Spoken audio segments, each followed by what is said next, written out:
Ya. Assalamualaikum warahmatullahi wabarakatuh. Selamat siang Bapak dan Ibu yang saya hormati. Sebelum kita melakukan mediasi, izinkan saya memperkenalkan diri terlebih dahulu. Nama saya Tunggul Marudutul Mantobing SHMH sebagai mediator di Pengadilan Agama Jakarta Selatan yang telah dipilih oleh Bapak dan Ibu sekalian.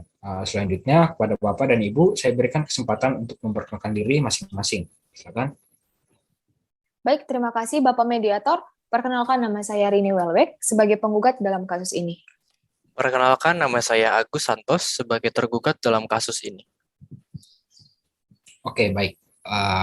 Bapak dan Ibu, sebelumnya saya ingin bertanya, apakah Bapak dan Ibu sudah pernah melaksanakan proses mediasi ataupun pernah mendengar itu apa mediasi?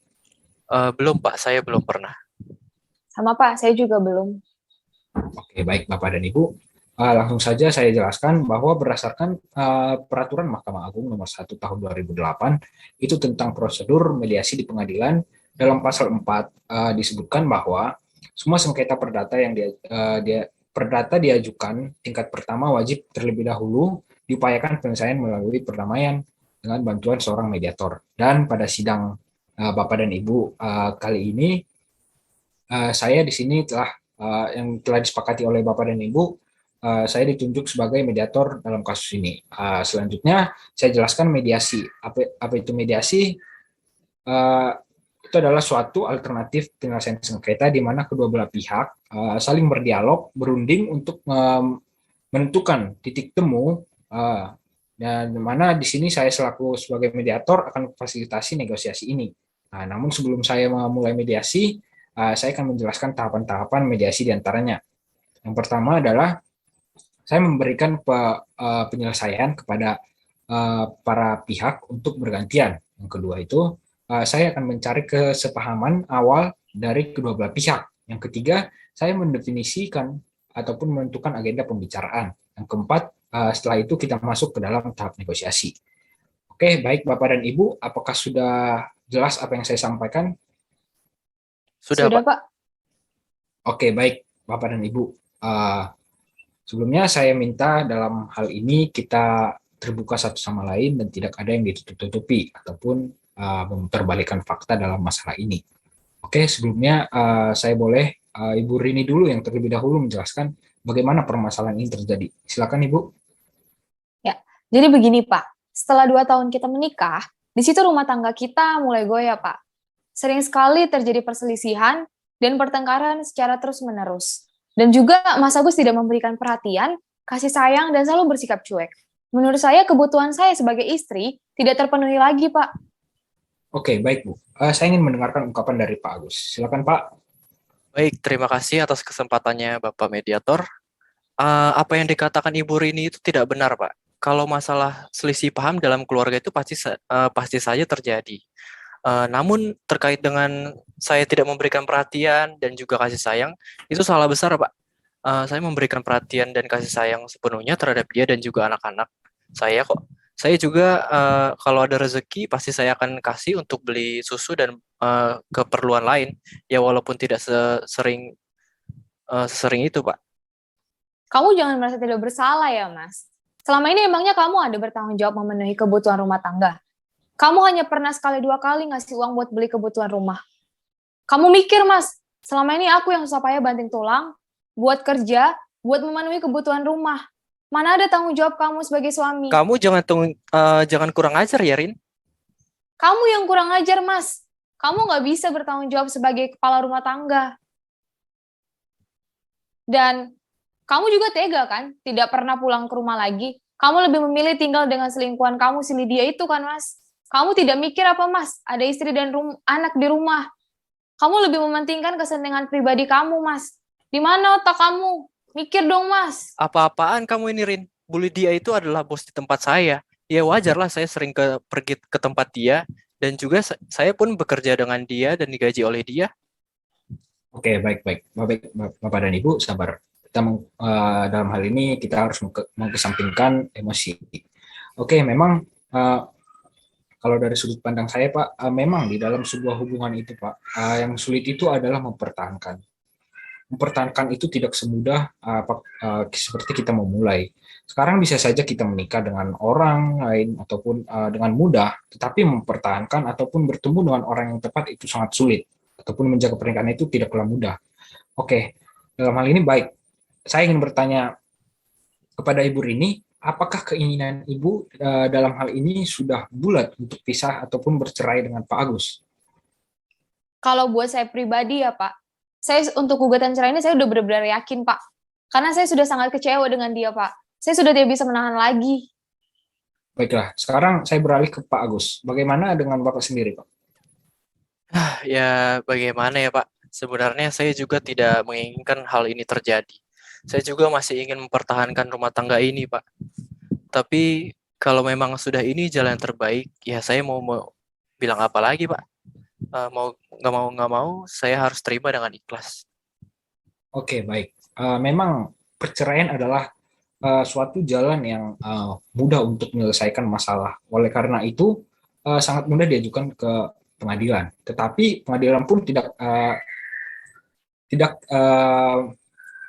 mempertimbangkan dampak dari hal tersebut jika dikabulkan, sehingga mediasi ini adalah cara untuk mencari jalan tengah dari permasalahan Bapak dan juga Ibu sebelum semuanya diputuskan. Tapi Pak, saya sudah sangat kecewa dengan kelakuan dia Pak. Dia seakan-akan tidak bersalah. Dan dia juga tidak pernah mau mengaku kalau si Lydia itu selingkuhannya dia. Berapa kali lagi aku katakan, Rin, Bu Lydia itu adalah bos aku. Kamu jangan keras kepala dan egois deh. Untuk masalah nafkah, saya akan berusaha memberikan kesemampu saya kok. Saya selalu berusaha. Udah nggak perlu, saya bisa menafkahi anak-anak dengan uang hasil keringat saya sendiri kok. Tuh kan, Pak. Bisa dilihat sendiri betapa keras kepalanya dia. Kamu nggak malu apa, Rin? Kamu yang nggak tahu malu, Mas. Kamu nggak bisa bertanggung jawab sebagai suami. Oke, tenang Bapak Ibu. Saya ingin bertanya sekali lagi kepada Bapak dan Ibu. Mohon dipikirkan baik-baik perihal dengan perceraian ini. Dalam hal ini, apakah Bapak dan Ibu sudah memikirkan jauh apa yang akan terjadi jika Bapak dan Ibu bercerai? Apa saja dampak perceraian itu?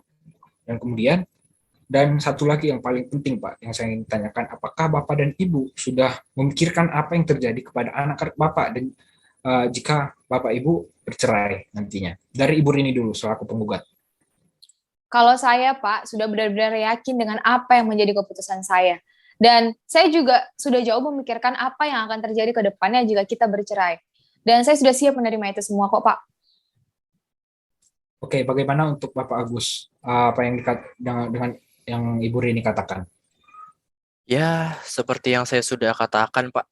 Sebenarnya saya masih ingin mempertahankan pernikahan ini.